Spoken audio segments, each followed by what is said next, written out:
Welcome, friends, to this reflection for Tuesday in the fourth week of Lent. In today's Gospel passage from John chapter 5, we have an account of Jesus healing the paralyzed man at the sheep pool in Jerusalem. We hear that the man had been sick for 38 years and had been lying at the pool, waiting for an opportunity, along with the many others who were sick, to get into the pool when the waters were stirred.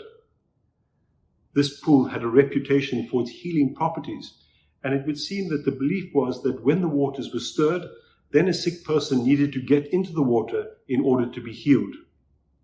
It's not known what would have caused the periodic stirring of the waters. Perhaps it was a current or a movement of water into the pool that would occur from time to time. The desperation of this man is seen in that he had been there for so many years, but being a paralytic and with no one to assist him, he could not get into the pool in time. Jesus knew how long he had been lying there, and knowing the man's pitiful situation, asked him, "Do you want to be healed?"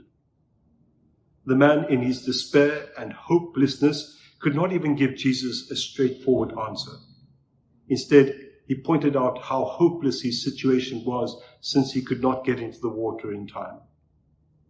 After 38 years, the man's illness had become a way of life. He had almost no hope of ever being cured. And Jesus, with a single directive, heals him and instructs him to pick up his mat and walk. Again, with this personal encounter between Jesus and the paralytic, we have a model for our own encounter with Jesus. Like Jesus knew how long this paralyzed man had been lying there, waiting, in his compassion, he knows our situation, our needs and fears. Perhaps we, in some ways and at some times, also give up hope. Perhaps we become paralyzed with fear or just stuck in a rut, not being able to see past our present situations and difficulties.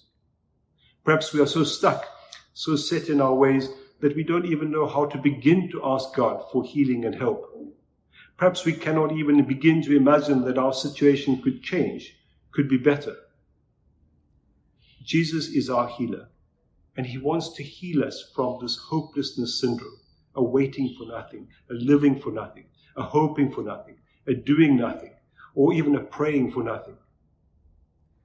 Let us hear him say to us today, stand up, pick up your life, walk in new life, be so much more, live abundantly, experience joy, live in gratitude. The mercy and compassion of Jesus can heal us and raise us up. In the same way that Jesus, when he found the man later in the temple, urged him to live a new life free from sin, Jesus pleads with us to be changed by our encounter with him. Having experienced the mercy and compassion of God in this encounter with Jesus, we are given a new lease of life, a new beginning. We can start again today. God bless you all.